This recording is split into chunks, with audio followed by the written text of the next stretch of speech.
मरण कोणालाच चुकलेलं नाही, कोणाला चुकलेलं नाही.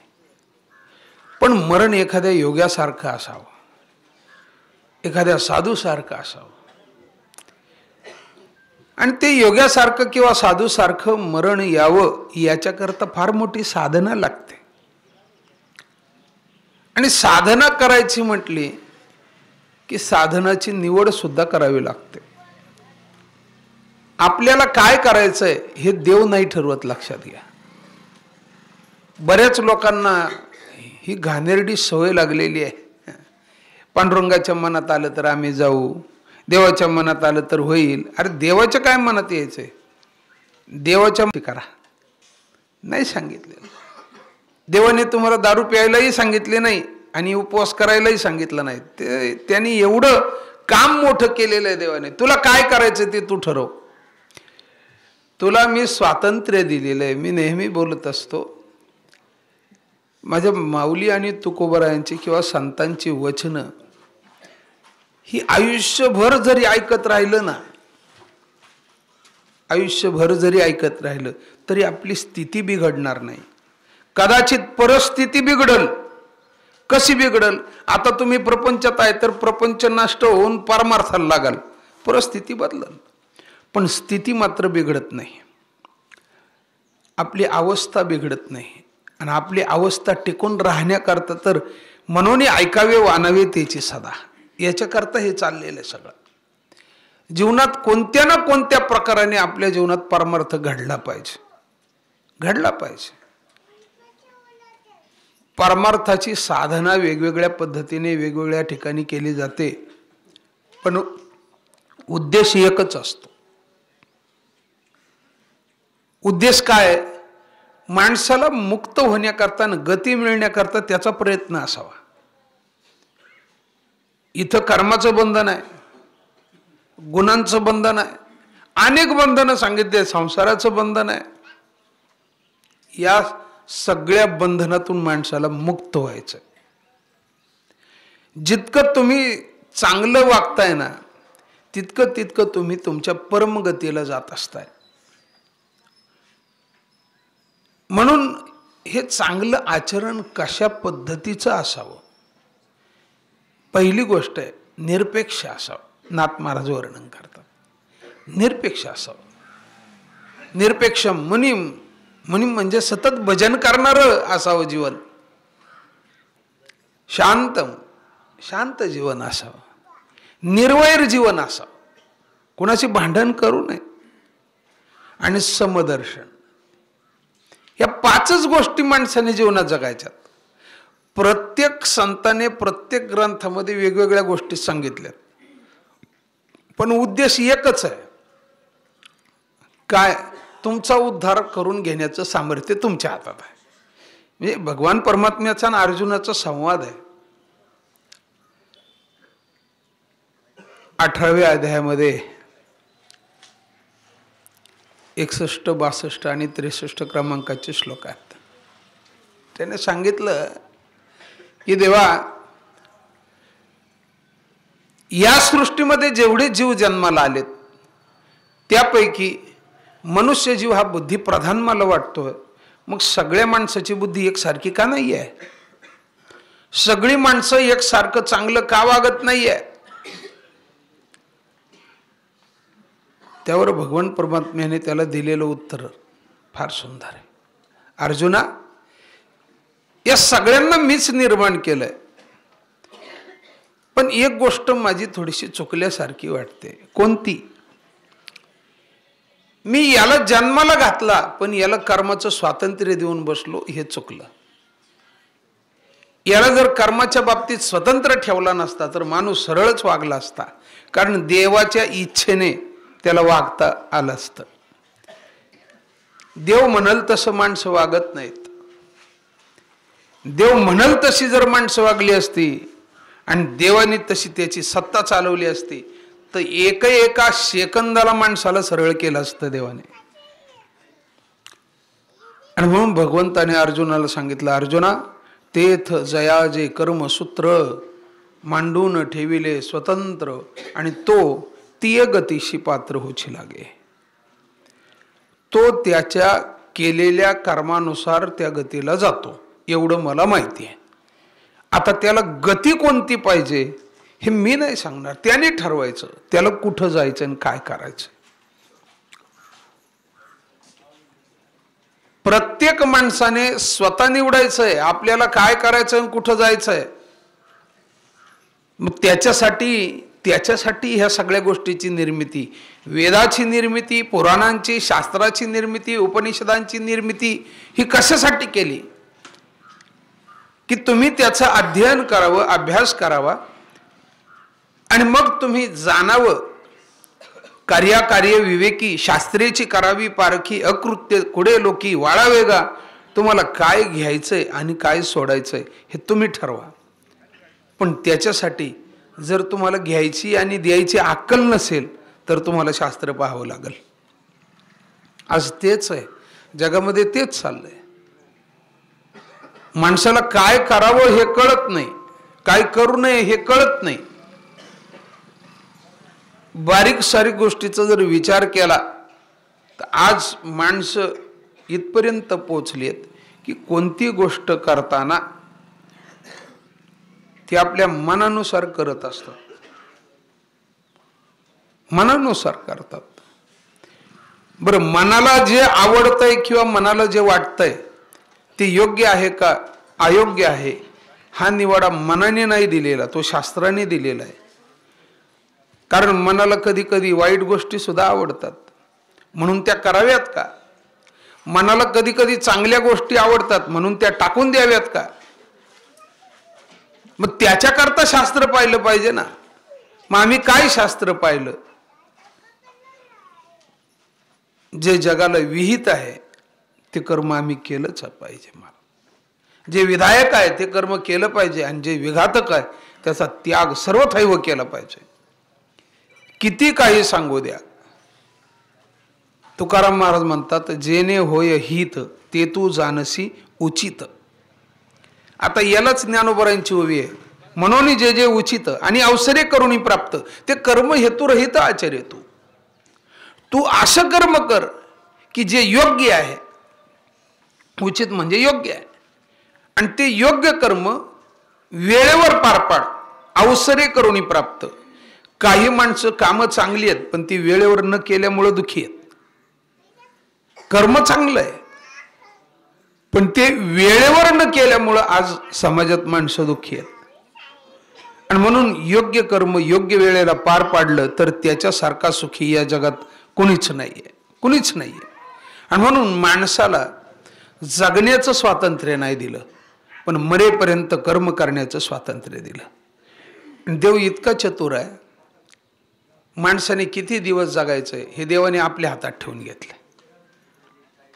त्याच्यामुळं झालंय काय, माणूस उन्मत्त झाला, आळशी झाला, प्रमादी झाला आणि त्याचा परिणाम सर्वात पहिला त्याच्या कुटुंब व्यवस्थेवरती पडला. बघा तुम्ही, आळशी प्रमादी उन्मत्त माणसाचा संसार बघा कधीच सुखी नाहीये, कधीच सुखी नाही. मग याच्या उलट आपल्याला पहिला प्रपंच तर करायचा आहे. परमार्थाची बाजू जरा बाजूला राहू द्या, कारण लौकिक जीवन ज्याला जगायचंय ना त्यांनी प्रपंच धड करावा लागतो. आणि तो प्रपंच धड करण्याकरता ह्या गोष्टी आहेत ना. आळशी माणसाचा उद्योग चांगला होत नाही, लक्षात घ्या. आळशी माणसं यशस्वी कधीच होऊ शकत नाही. आळशी माणसं पोटभर खाऊ शकत नाहीत. आळशी माणसं सुखी होऊ शकत नाही. समाधान कधी दिसत नाही त्यांच्या चेहऱ्यावरती. आळशी माणसाला कधी आनंद मिळत नाही. आणि म्हणून इथं आळसू जेने केला तो सर्वस्वे नागवला, उघडा होतो, काही राहत नाही हातात. म्हणून सगळ्यात पहिलं सांगितलं की माणसाने आळसाचा त्याग केला पाहिजे. हे सगळं गाथा आणि ज्ञानेश्वरी बोलतोय, हे बाहेरचं नाही, कुठलं माझ्या डोक्यातलं पण नाही. इथं पहिलं ज्याला कुटुंब व्यवस्था चांगली सांभाळायची, ज्याला प्रपंच चांगला करायचा आहे त्यांनी आळसाचा पहिला त्याग केला पाहिजे. झोप फार वाईट आहे. झोप फार वाईट आहे महाराज. तिला तिच्या वेळेलाच मान दिला. अवसरे मानू दिजे निद्रे प्रती, माऊलीने सांगितलंय. झोपला सुद्धा मान सन्मान करूनच घेतली पाहिजे महाराज. हो, तिचा अपमान होतो, तिचा अपमान होतो. ती वेळेवर आली आहे पण डोळे ताणून जर आपण मोबाईल बघत बसलो तर तिचा अपमान होतो महाराज. महाराज सगळं झालं तरी चालन, झोपेने आपल्यावर रुसू नये. काही माणसं झोपण्यासाठी औषधं खात आहेत. आणि तुम्हाला सांगू, खरं पाहिलं तर झोप ही मृत्यूची छोटीशी अनुभूती आहे. सगळ्याचा विसर पडतो महाराज झोपेमध्ये. सगळ्यात मोठा आनंद माणसाला कशात असेल माहिती का? झोपेमध्ये. त्याच्यामध्ये सगळ्याचाच विसर पडतोय, सुखदुःखाचा विसर पडतो, कर्माचा विसर पडतो. आणि म्हणून माणसाला सुखी करणारं या जगातलं सर्वात महत्वाचं साधन म्हणजे झोप आहे. जी माणसं झोप चांगली लागतात ते सुखी दिसतात बघा. हे का सगळं सांगितलं? आपल्याला वेळेवर झोपलं पाहिजे. बाकीचं कशाला सांगायचं? तुकोबरांच्या एका प्रमाणातच सांगू ना. युक्त आहार विहार, नियम इंद्रियाशी सार, नसावी बासर, निद्रा बहु भाषण. बस हे तत्व पाळलं ना, हे तत्व पाळलं की बस तुम्ही परमार्थाला लागलात. ज्याचा युक्त आहार नाही तो परमार्थ करू शकत नाही. स्पष्ट आहे, फुली मारून टाका. ज्याचा विहार चांगला नाही तो परमार्थ करू शकत नाही. ज्याच्या इंद्रियाला नेम नाहीये तो परमार्थ करू शकत नाही. जे जास्त वाचाळपणे बडबड करत राहतो तो परमार्थ करू शकत नाही. आणि जास्त झोप घेतो त्याचा परमार्थच नाही. हे पहिलं पाळावं लागतंय. ही परमार्थ करण्याच्या पूर्वीची तयारी आहे. मग ज्यांनी हे सगळं पाळलं, ज्यांनी हे सगळं पाळलेलं आहे त्याचा संसार त्याला एक वेगळ्या प्रकारचा अनुभव देऊ लागतो महाराज. संसार असो किंवा परमार्थ असो हे अनुभूतीची स्थान आहेत. त्याला अनुभवच यावा लागतो संसाराचा. अनुभव न घेता जर मनुष्य मेला, अनुभव न घेता मनुष्य मेला तर त्याला देवाचा पण अनुभव येणार नाहीये. इथं प्रत्येक गोष्टीतून अनुभव यावा लागतो. दुःखाचा अनुभव आल्याशिवाय सुखाची किंमत कळत नाही. त्याच्यासाठी दुःखाचा अनुभव यायला पाहिजे ना. पायाला चटके बसल्याचा अनुभव आला की मग चपलेची किंमत कळते. हा जसा व्यवहार आहे ना तसं संसारातली दुःख माणसाने भोगली पाहिजे. तुकाराम महाराज स्पष्ट बोलले, संसाराच्या तापे तापलो मी देवा, करिता या सेवा कुटुंबाची. संसारातून तापूनच निघला पाहिजे माणूस. जो मनुष्य आवडीने सांगतो ना, आपल्याला कशाचं टेन्शन नाही, समजायचं की हे धोका आहे. अरे ताण पाहिजेच, कारण आपण जो संसार करतो ना तो दुःख देणारच आहे ना. आणि त्याच्यात जर तुला ताण नाही म्हणतो तर तू काही शहाणा नाहीये. त्याचा स्वभाव दुःख देणं आहे. त्या दुःखाची जाणीव झाली पाहिजे, त्याचा त्रास वाटला पाहिजे.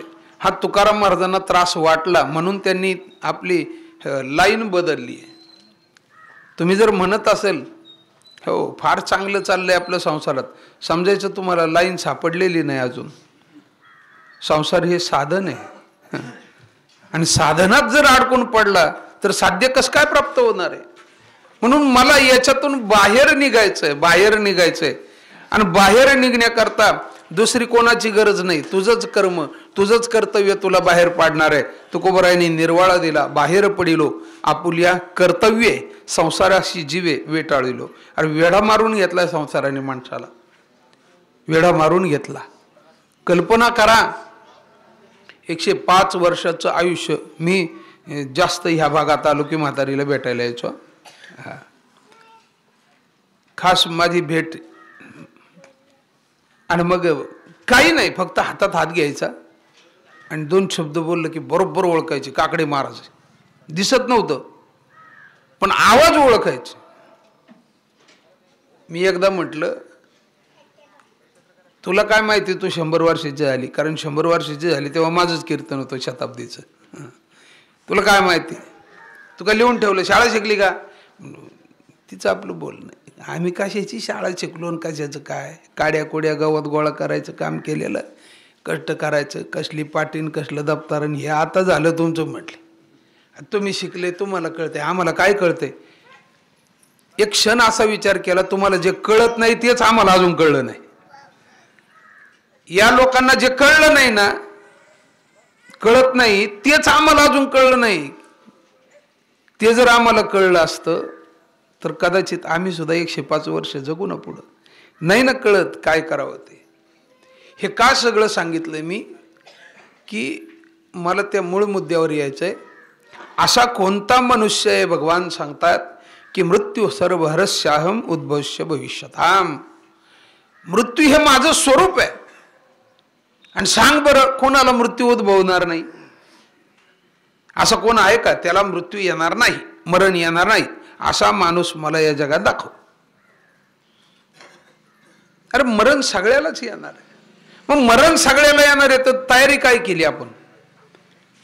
मरणाची तयारी केली का? ज्या ज्या गोष्टी आपल्या जीवनात घडणार आहेत याच्या कल्पना करतो मनुष्य आणि तशी तयारी करतो ना. मग मृत्यू जर येणार आहे तर त्याची तयारी केली का आपण?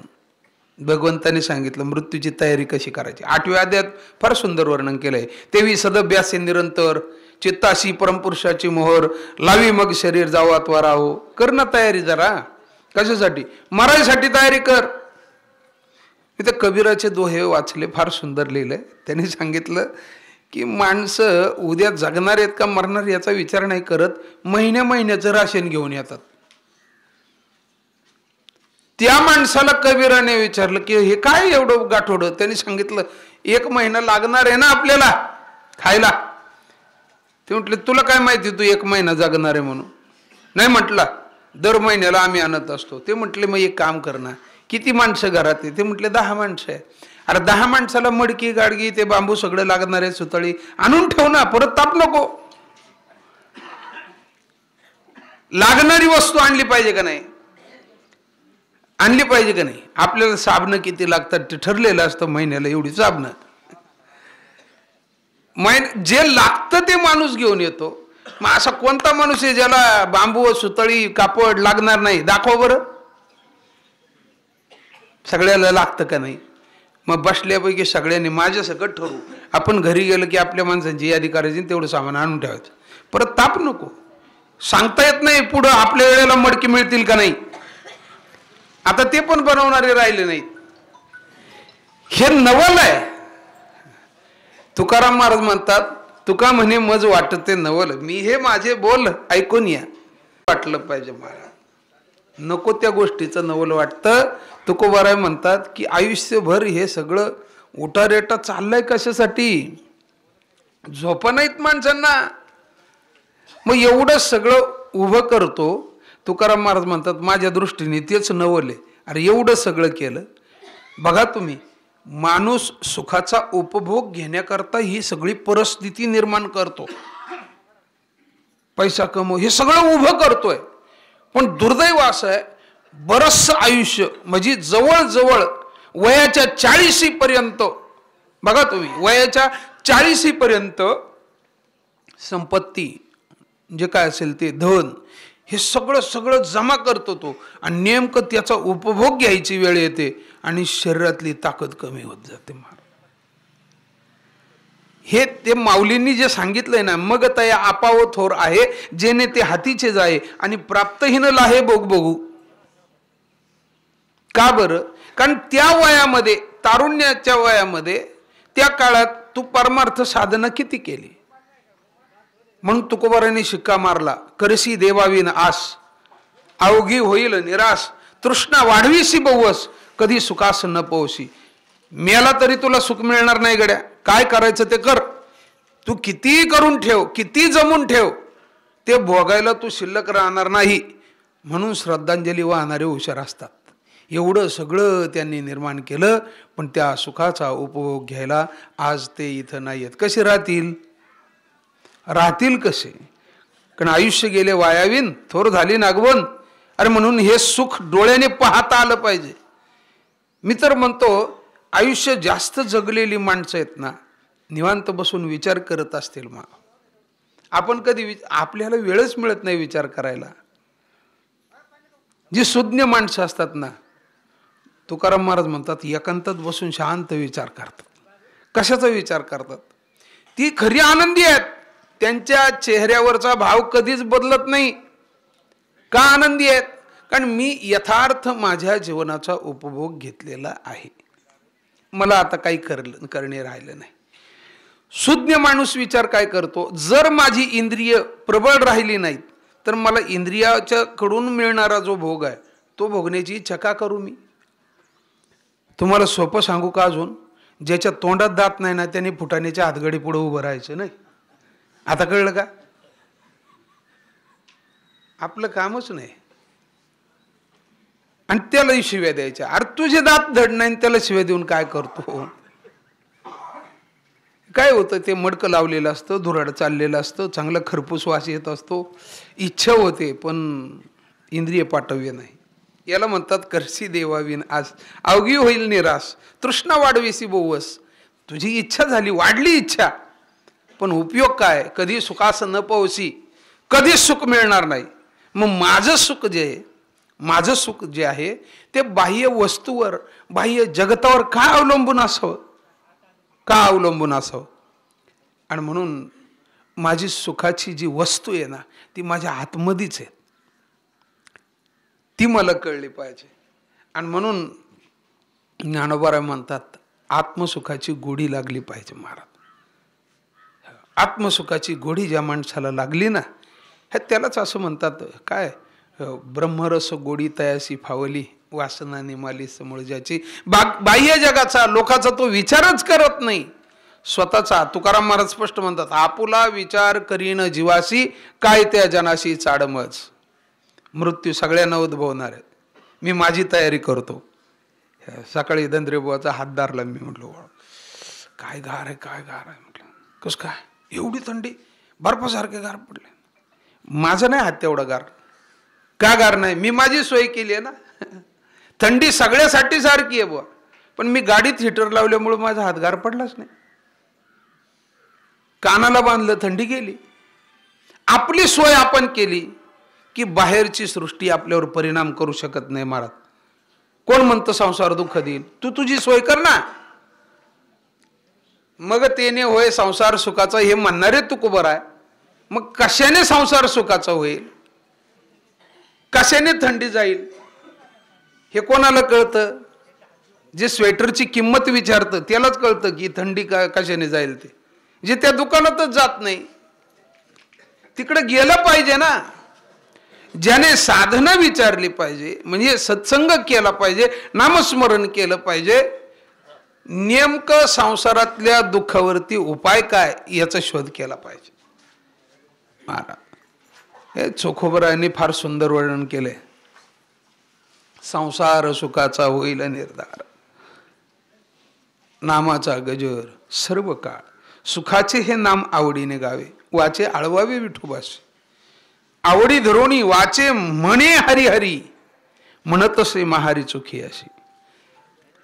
आपल्याला आवड ज्या गोष्टीची आहे ना ती गोष्ट आपल्यावर परिणाम करते. महाराज, सोपं आहे, सोपं आहे. थंडी वाजल्यावर असं म्हणतात ते चिलीमन बिडीची आवड निर्माण होती. म्हटलं जास्त आवडतं ते काय, आजो आपल्याला काय त्याचा अनुभव नाही आहे. मला कळत नाही ते लोक म्हणजे जरा थंडी जाते हो, थंडी जाते. थंडी कुठंच जात नाही, त्या वस्तूचा परिणाम तुझ्यावर होतो. थंडी नाही जात. महाराज, थंडी कुठे जात असते का, थंडी जात नाही, त्या वस्तूचा तुझ्यावर परिणाम होतो. आणि मग तो वाईट वस्तूचा वाईट परिणाम करून घेण्यापेक्षा कानाला मफलर घाल, हातामध्ये सॉक्स घे, जॅकेट जर्किन काहीतरी स्वेटर घाल, थंडी काहीच करू शकणार नाही. मग एक लक्षात घ्या, दोन्हीकडे दोही वाहतील वाटा. तू बरं म्हणतात दोन वाटा आहेत ना माणसाला, एक विधायक वाट आहे आणि एक विघातक वाट आहे. पण तू विधायक वाटेने जर गेला तर त्यात तुझं हित आहे, कल्याण आहे.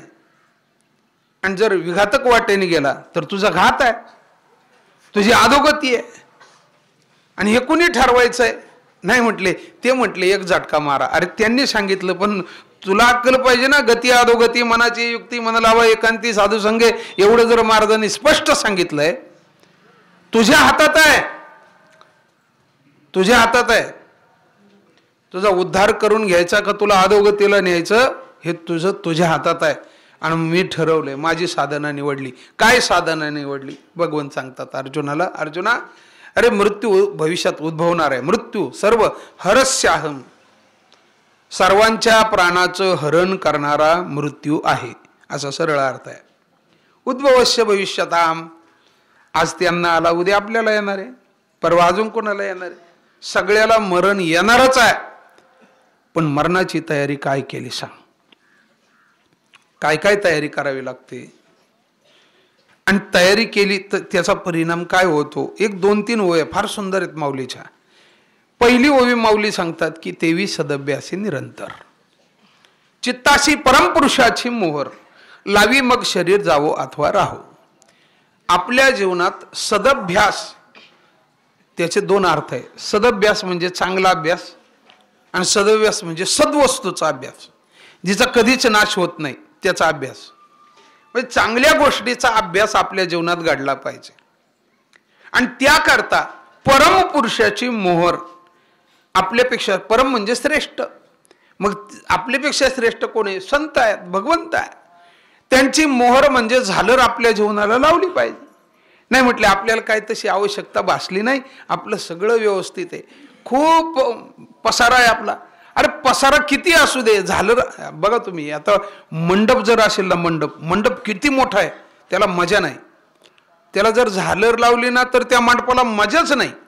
पण मंडप कसाही असू द्या, मला फाटका असू द्या, पण झालर जर चांगली असेल ना, मंडपाला शोभाच आहे. हे सरळ वाक्य आहे माऊलीचं. तसं तुझ्या जीवनाला परमपुरुषाची झालर लागली पाहिजे. ज्या दिवशी तुझ्या जीवनाला चांगल्या माणसाची झालर लागेल, संतांची झालर लागेल, परमपुरुषाची झालर लागेल ना, तुझा जीवनरूपी मंडप शोभून दिसणार. अरे त्या मंडपात आपोआप पावलं वळतील, बोलवायची गरज नाही, आपोआप येऊन बसतील लोक ना. तुझा मंडप, जीवनरूपी मंडप चांगला पाहिजे, तिथं विसावा मिळाला पाहिजे. आणि मग एकदा तो मंडप सुंदर झाला की मग जावो अथवा राहो, शरीर जावो अथवा, अरे काय ज्या दिवशी जायचंय त्या दिवशी जाऊ दे, कारण माझ्या जीवनाला सत्संगाची किंवा परमपुरुषाची, परमतत्वाची जोड लागलेली आहे. आता हे कुठेही जरी गेलं, कुठेही गेलं, त्याला वाईट गतीला जावं लागणार नाही, कारण ज्यांच्या बरोबर आहे ते परमस्थानी आहेत, उच्चस्थानी आहे मार्ग. म्हणून भगवान परमात्मा आणि सत्संग ह्या 2 तत्वांचा विचार केला तर ही 2ही तत्व अशी आहे की आपल्याला उंच ठिकाणी नेऊन ठेवणारी आहेत. म्हणून तुकोबारायांना विचारलं ना, तुम्ही काय केलं, तुकाराम महाराज म्हणतात, बस उंच देवाचे चरण ते झाले अधिष्ठान, आता काहीच त्रास नाही मला, आघाता वेगळा असे ठावा निराळा. तुम्हाला कुठलाच त्रास राहिला नाही. का राहिला नाही, त्याचं कारण आहे, मी नित्य त्या जागेचा विचार केला. म्हणून ज्ञानोबा 8व्या अध्यायात सांगतात, मरणाचा विचार करा, मरणाचा विचार करा. त्यावेळेला काय करायचंय, त्याची तयारी काय करायची हे करून ठेवा. मग त्याची तयारी इथून आहे. तेवी सदभ्यासे निरंतर, चित्ताशी परमपुरुषाची मोहर. एक दिवस नाही 10व्याच्या प्रवचनात बसायचं खरंय मांडवलायचे, तसलं नाही करायचं. एक तरी वाक्य असं निवडायचं की ते आपल्या जीवनाशी घासून बघायचं, बस आपल्याला त्या तत्वावर चालायचं, बाकीचं काहीच करू नका. अशी बरीचशी माणसं जगात पाहायला मिळतात महाराज, ती कधी वारीला नाही, कधी गंध नाही, कधी माळ नाही, कधीच काय, कधी मंदिरात पाहायला मिळणार नाही, कधी सप्तामध्ये पाहायला मिळणार नाही, पण ती आपल्या एका तत्वाशी ठाम आहेत. कोणाही जीवाचा नगडो मत्सर, बस कोणाला नाव ठेवायचं नाही आणि कोणाचा राग करायचा नाही. मला सर्वात मोठा परमार्थ आहे. आपण सप्ते करतो, माळा घालतो, वारी करतो, सगळं करतोय, पण एकाशी धड वागत नाही. सांगा ना आपला परमार्थ कुठं चाललाय, कुठं चाललाय आपला परमार्थ. ही सुरुवात इथून झाली पाहिजे. हे तुकाराम महाराजांचं एकही वाक्य न सोडता मी बोलतोय, असं नाही की त्यांचं एक बाजूला आहे ना आपण दुसरं सांगतोय, तेच बोलतोय आपण. कशासाठी मी त्रास द्यायचा आहे लोकांना, हे माझ्या कुटुंबापासून सुरुवात करायची. माझ्या शरीराला त्रास होऊ नये, माझ्या कुटुंबातल्या माणसाला त्रास होऊ नये, नात्या गोत्यातल्या लोकांना त्रास होऊ नये, आणि ज्या समाजात राहतो त्या समाजाला त्रास होऊ नये. का बरं, कारण एकाला त्रास बघा तुम्ही, हे जेवढा मी दुसऱ्याला त्रास देईन तेवढा माझ्या जीवाला दुःखच भोगावं लागणार आहे. तुका म्हणे एका देहाचे अवयव आणि सुख दुःख जीव भोग पावे. पाय मी आहे का पाय माझा आहे, थोडंसं निरूपण करू ना आपण. रोजच आईबाप रडून रडून एवढून ऐकायची सवय ती सोडून द्या. जरा जरा तत्वज्ञान सांगतो ना. तुकोबराय काय म्हणतात, पाय मी नाहीये, पाय माझा आहे. बरोबर आहे ना. मित्र मी नाही, मित्र माझा आहे. मग कल्पना करा, जे माझं आहे, पाय मी नाहीये, पण पायाला ठेच लागले की दुःख कोणाला होतंय? पाय मी आहे का? नाही, माझा पाय तरी मला दुःख होतंय. तसं माझा मित्र असल्यावर मला दुःख होऊ नये? व्हायलाच पाहिजे. जोपर्यंत तुमच्या अंतःकरणात जगताविषयी ममत्व येत नाही तोपर्यंत जगाचं दुःख तुम्हाला होणारच नाही. ज्ञानोबराय जर म्हणतात हे विश्वाची माझे घर, ऐशी मती जायची स्थिर किंबहुना चराचर आपणच झाला. जगात कोणालाही दुःख झालं तर संतांना ते बघवत नाही. का बघवत नाही? कारण त्यांनी हा विचार केला, या मृत्यूलोकातला, या जगातला प्रत्येक जीव हा माझ्याशी जोडलेला आहे. इतकी कृपा संतांची आपल्यावर आहे म्हणून त्यांना कळवळा येतो ना. आईला 4 लेकरं आहेत, 4 लेकरं आहेत तिच्या घरामध्ये, आणि 1 लेकरू तिने दुसऱ्याचं सांभाळायला घेतलंय. ती 4ला जीव लावेल का ते सांभाळायला घातले त्याला लावेल? स्पष्ट सांगितलं, आपुलियाचा कळवळा आणि का नाही बाळावर. ती किती देख नाचू द्या आपल्या लेकरापेक्षा, पण तिचा जीव आपल्यावरच असतो. म्हणून संतांनी आपले म्हणून आपल्याला हा मार्ग सांगितलाय की तुम्ही मृत्यूची तयारी करा. काय तयारी करा? मरणाच्या अगोदर सदभ्यास करा. तेथे काय मी ते माझे, तुकोबरायांची भाषा आहे. कोण वागवी ते ओझे, देहा केवी रिझे, हे काळाचे भातुके. याला किती रिझवण्याचा प्रयत्न करा, हे काळाचं भातुक आहे. याचा अर्थ काळाचं खाद्य, भातुक म्हणजे खाद्य. आणि प्रत्येक क्षणाला घडी घडी काळ वाट याची पाहे, अजून किती आहे अवकाश. अरे 105 वर्ष झाली तरी काळ आला नाही. हे नवल आहे तुकोबराय म्हणतात, टिंगल नाही. एका क्षणात सांगू का, तुकोबराय काय म्हटले, स्पष्ट सांगितलं, नाशिवंत देह जाणार सकळ. सकाळी उठल्यावर आपण हसायला पाहिजे आरशात बघून. हा काय का हसले म्हटले? अरे नाशिवंत तुकाराम महाराजांनी सांगितलं, पण मी अजून जिवंत आहे, हे नवल आहे माझं. याला तुकोबराय म्हणतात, आता तुम्ही काय माझे ऐका नवल.